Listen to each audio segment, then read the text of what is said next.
Dave Hodges here, host of the Common Sense Show. We are the show that is freeing America one enslaved mind at a time. And we are here to serve God, family, country in that order. And we have a special place in our heart for the oppressed. And increasingly, the American people, the middle class in particular, are the oppressed. We're going to talk to you about it's not Taco Bell that's spreading this deadly pathogen that causes violent GI disturbance. It's something more omnipresent, and it's easy to blame Taco Bell. Oh, and it's the Mexicans' fault too. You know what I'm talking about? The so-called tainted lettuce resulting in massive and sometimes deadly GI threats in what they call cyclosporiosis. I hope I said that correctly. My Latin is a little out of touch now, but let's get down to it right here. Um, we're being sold a bill of goods, and I'm going to be quoting a researcher from Johns Hopkins. He said, he didn't get into the Taco Bell thing, but he got into the data center thing, and this is really, really scary. And then I'm going to put a cherry on the top at the end. We're going to go to a brief examination of the four horsemen of the apocalypse. And we're going to take a look at this and we're going to see, hey, does this fit? And then you get to decide. You know my feeling about the data centers. They are a precursor to the mark of the beast for all the digital aspects of it there. I mean, you have to go through this progression. It makes perfect sense. May not happen in our lifetime, and it may. We don't know when that's coming. But I think we need to be on guard, and I think we need to stand up to it. And certainly with this public health hazard that is downright dangerous, we need to really figure out what's going on here, and I'm not buying the Taco Bell explanation. Are you? Well, we are brought to you by a product that you're absolutely going to need to boost your immune system in these troubled times. And what we're talking about here is the Nanosoma products here, the starter pack, but the Nanosoma liquid spray. This saved my life, and I'm getting the same testimonials. A friend of mine, Jim, and we'll leave his last name out now, but Jim has said the same thing. He said, Dave, I did this, and he goes, I did my own experiment. And he described the experiment to me, and he said, this stuff works. I said, I know, I'm walking, living proof of this stuff works. But it's not just the spray that boosts your immune system, doesn't cure anything. But if you ever get a deadly bacteria like this, your chances are better if your immune system is functioning at a much higher level. And then, of course, you have the cream or the gel that you rub on your joints, and it grows pluripotent stem cells and over 30 peer-reviewed studies on this. And eventually you'll reach a point to where you can do things that you didn't think you could no longer do. And I'm walking, talking proof of that too. And the third product here is the skin cream. And the skin cream treats cuts and burns. Together, it's 15% off the starter pack. With troubled supply chains and gas, energy, and food being shipped in question, not today, not necessarily tomorrow, but in the near future, if world events don't go our way, particularly the war, you need to stock up on the natural because you may not be able to get the pharmaceutical given the supply chain issues that are looming. So, what do? You go to iwantmyhealthback.com/Dave Hodges. iwantmyhealthback.com/Dave Hodges. I want to introduce you to the name Neil Kershaw. He's a researcher, a scientist at Johns Hopkins. So we already have credibility right there. And he has looked at data center situations. And he describes after the data centers are built, what they do with a lot of water is they call fill and flush. And this takes out the debris from inside the data center. Where does that debris go? It gets spread. Really? This is crazy because now it can get into the canals, the irrigation systems that lead into public drinking water. In Wyoming, um, they have found at a data center a bacterium called Cuprobiodatus ligardia, and it's deadly 1/3 of the time that you get it. And they found it came from data center water discharge. Oh, and the people are upset. Now, the people that died, it reminds me of COVID and the flu and so forth. The most vulnerable who already have compromised health conditions are the ones that are most affected. But the one study that was done, they found that 10 out of 32 died. That's a little over a third. And it was from data center water recycle. A lot of people in Wyoming are upset. The Wyoming officials are holding the line on this, and they want these data centers to grow and continue. And what's interesting is when they were looking for the causes of death with this bacterium, they weren't even looking for data center cause. That wasn't even part of the research of public officials. And then they stumbled upon it and was like, oh, crap. Uh, Excuse me, politicians, I know you want the data centers, but if we're going to be true to our research, peer reviewed, and so we got to release this. And this has caused controversy. Now, where I'm going with this, this bacterium is not cyclosporiosis, which is the one that's being blamed on Taco Bell and Mexican farmers for putting sewage mixed with water on lettuce, and then it ends up in our food supply. And that's the explanation for what we're getting, and Taco Bell is getting the blame. Now, I can't say Taco Bell products are totally pure and they're okay with regard to this issue, but I think they're a convenient scapegoat when I looked further into this issue. And I think the Mexican farmers who are cultivating this lettuce in supposedly very unsanitary and dangerous ways, I'm not so sure they're to be held accountable either, because the other side of this issue gets really, really dicey. Um, when we take a look at a guy named Frank Strong, he looked at the recycled water that comes out of the data centers, and they found examples of this terrible pathogen that's spreading across the country, which Taco Bell and Mexican farmers are getting blamed for. And then here's what he found that was really upsetting. The water ends up coming into the system, and then in the parks, when they water the grass and the greenery and so forth, they do misters, they do sprays. So now we're spraying, in this case, contaminated water potentially from data centers on greenery. And that would include lettuce, your grass, the trees. But you're walking along the park and oh my goodness, you're breathing this stuff. You don't have to consume lettuce in this model. And again, what they're finding are the vulnerable population are the most at risk. I'm looking here at what he said in his study. He said data center discharges, okay, are following a path of, quote, dangerous noncompliance.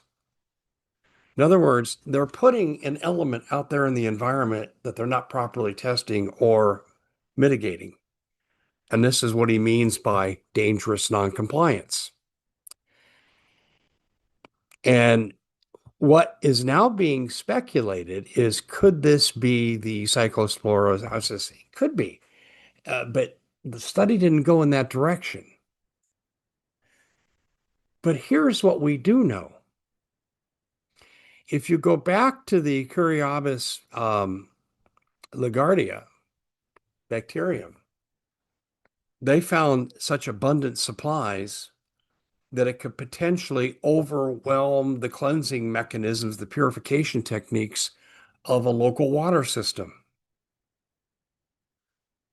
So now, when this other pathogen comes into play, the one that's making the headlines, the city services are so overwhelmed that they can't treat it. And this is leading to the spread. This is the hypothesis that's being put out there right now. Now, because the governments are gung-ho on the data centers, they're not exactly funding studies to look in this direction. This is a few university scientists, a few private researchers that are looking into this, but there's enough here that I am really concerned. Now, the one thing that one study said, they asked the question, is this the GI damaging pathogen being spread coming out of data center water? The answer that was given was, we don't know that yet, but the system could be overwhelmed that wherever it is, it's not being treated properly. That was the official answer. And here's the problem we have when data centers come into a community, they're engaged in shared water. Now, I got to expose a lie here, and it's generally a lie with maybe an exception or two. Oh, we recycle our water now. We've mastered all that stuff, and it's all done internally, and we do everything. And actually, what the research shows is they recycle about 2 to 5% of their water in these systems. And that means 95 to 98% of the water is untreated, and it mixes with our city water. So when they do the things like fill and flush, it's mixing with your drinking water. This is really bad. And I don't know how the data centers don't know this. There is the law of unintended consequences, but they had to know what was in this water. And if they didn't test for it, they're probably in violation of EPA regulations. But the EPA is looking the other way with data centers. It's amazing how they're not using their enforcement arm as they did under Democratic administrations. I'm not saying vote Democratic, but I remember the water flow issues across farms, and they'd shut farms down. A farmer might lose half his farm because a water tributary formed after rainfall. Even though it went away in a few days, they came in and said, "Nope, you can't farm beyond this point." Okay, well, I'd say this is a lot more threatening, wouldn't you? And yet the EPA is nowhere to be found. I look at this and I just say, we are dealing with a great unknown right here. And there's enough smoke in this fire to say we have a real problem. We have a real problem. And we will not have this mitigated until we have further research from independent people. But you've got city, county, state officials that are being greased for campaign donations, also public works projects. They come in and say, hey, we'll do this for you. We'll put the data center down. They reciprocate by saying, oh, you don't have to pay property tax for 5 years. And it's an ancestral marriage between the two. And the public be darned because they're not investigating. This is a major, major issue. And all of you in the sound of my voice should be very threatened by what the data centers can be doing to the groundwater and also to the surface air when this water ends up becoming mixed with water supplies. You have mister systems and sprinkler systems, and now you're ingesting it just by walking by. We'll know when we see a major, major outbreak. But then again, too, you have 6 corporations that control the mainstream media, 98% of it. They're interlocked with big corporations, both on a direct ownership and a subsidiary relationship, interlocking boards of directorate. Can we really trust them to tell the story? If you go back and you do archival research on the cigarette threat, they even got the AMA to come out, the tobacco companies. 100,000 doctors smoke Lucky Strikes, and they're perfectly fine. And that was in the early 60s, and the public was deceived into thinking, well, I can't smoke this one, but I can smoke that one. And we have a history, and this is my point, of not being honest with the public because business interests take precedent over public safety and welfare. And all I need to say is Erin Brockovich, I'm sure you saw the movie with Julia Roberts. By the way, she's in on the data center issue too. So data centers are now behind a new threat, but we have more. And I wouldn't be complete in my presentation if I did not do the following. Okay, we're looking at something that I have talked about before, but in a different context, and that was in relationship to Project 2025. But I want to call your attention to a few things that are in the Bible, particularly in the book of Revelation, but we'll go to other areas as well too. Revelation 6, verses 7 through 8. Verse 7, and when he had opened the fourth seal, I heard the voice of the fourth beast say, Come and see. Verse 8, and I looked, and behold, a pale horse, and his name that sat on him was Death, and hell followed with him. And power was given unto them over a fourth part of the earth to kill with sword, and with hunger, and with death, and with the beasts of the earth. Okay, so you look at the various elements of that they're talking about. The fourth seal opened by the Lamb in the sequence of the seven seals. The fourth living creature, one of the four beasts around the throne, calls John to come and see. Okay, now this is the real thing that I think you want to be concerned with regard to what I'm talking about with data centers potentially polluting our environment with very dangerous materials, and also the fact that this, well, they're taking our water too and endangering our food supply as a result. We've been through that. The Ogallala water aquifer, four dams in Nevada, Arizona, affecting the Southwest. They are feet, mere feet away from failure, pumping electricity, getting the water out. They can't. We've talked about that and how that'll result in famine, particularly the Ogallala water aquifer. Not all that water aquifer is equally affected, but on the southern end, it's critical. And food supplies and cattle supplies are already being affected. Okay, so let's go to the pale horse. And this is the key right here. Pale green, ashen, sickly pale like a corpse, symbolizes death, disease, and decay. Okay, now let's go down to here. Authority given to Satan, power over one fourth of the earth. Methods of killing: sword, war, violence, bloodshed, hunger, famine, starvation.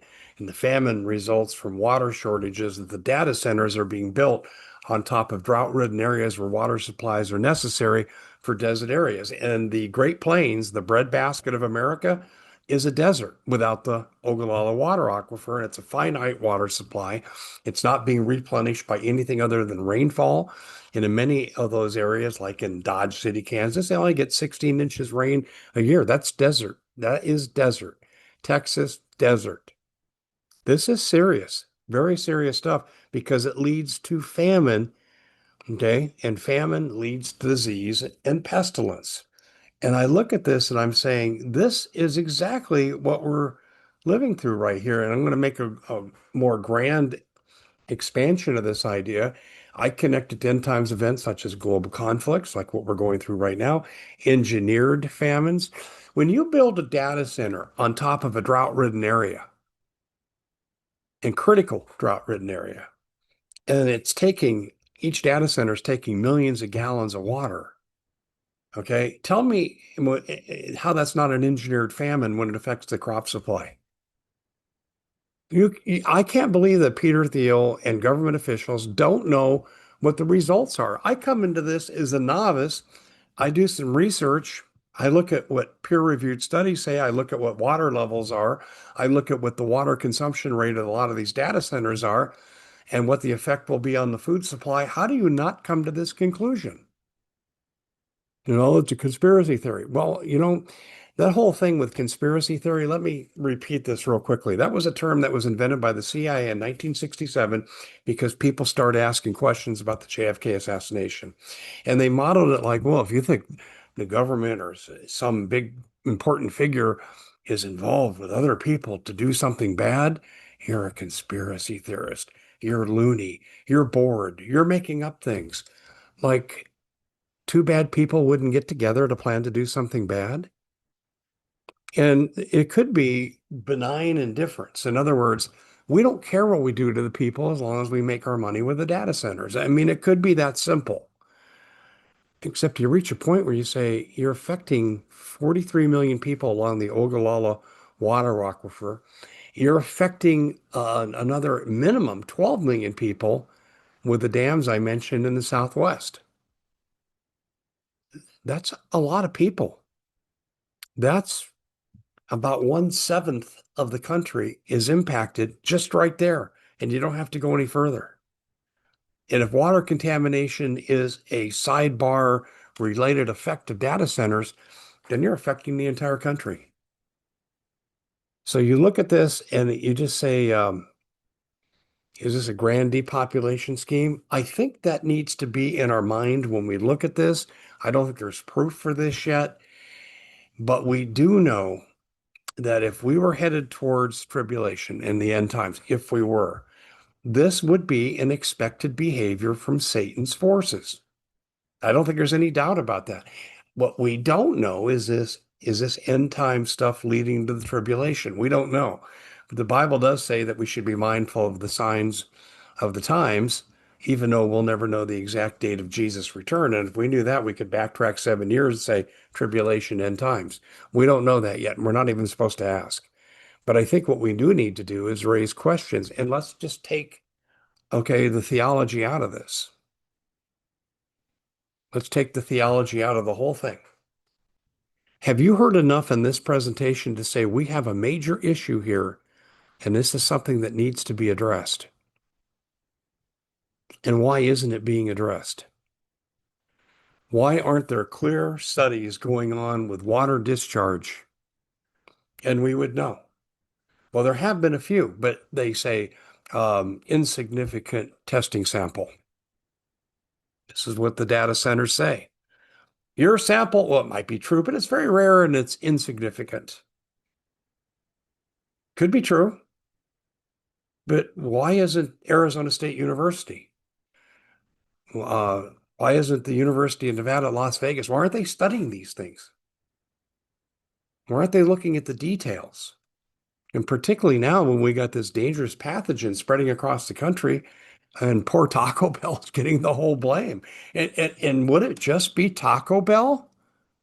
Why not the entire fast food industry? I mean, you go order a Big Mac, you're getting lettuce. So you got McDonald's, you got Burger King, you got the whole, it's just Taco Bell. I find them to be a convenient scapegoat here.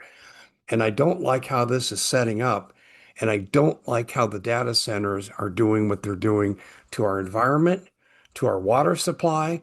I told you many times, my electrical bill's gone up 17% in a year. Why? Data center usage. In fact, the 62 square mile from Kevin O'Leary, Mr. Wonderful in Utah, 62 square miles, double the energy usage than the whole state of Utah and triple the pollution of the rest of the state of Utah. This is why many of the people in these counties surrounding this data center are upset. And yet, what are they called for their trouble? You've seen this, right? FBI memo came out, Homeland Security memo came out, and they're really putting you on the borderline of being a domestic terrorist if you go after data centers with public criticism or you try to organize politically against them. I showed you a video not too long ago of two policemen in Utah coming to a man's house who organized a protest on the street in front of a politician's house, and he said he was committing stalking, harassment, and domestic terrorism. Two felonies were there. Two felonies, and they were to be on public property. It may not be in good taste, but you have the right to protest in front of a politician's house. You have to stay within civil guidelines. But here's a guy facing two felonies for this. Why has the legal mechanism in this country become indifferent and supportive, indifferent to the danger, but supportive of the political mechanism of data centers, despite the consequences and spinoff effects for us? And I'm the last person to be anti-technology. But remember, as we like to say, technology is neutral. It's who's using it that makes it good or evil. And right now, I look at data centers as being evil, unregulated. And now we have serious health questions related to them and power consumption and water consumption. We need a moratorium on data centers until there's a complete and thorough examination of their functioning and their output. And I want to know too, what benefit am I getting by I have to pay my taxes over the next 5 years on my property, but they don't And this is an Arizona common practice. Yeah, come in, build your data center, no property tax for 5 years. Well, why don't I get that benefit? I'm paying for them not to pay taxes. And I'm paying for them to become wealthier while my electrical bill and my water bill goes up, and now my water supply is being threatened. And I'm not supposed to be upset. I'm not supposed to want to organize politically to look into this further and potentially stop it. A lot to think about here. I'm Dave Hodges. This is the Common Sense Show.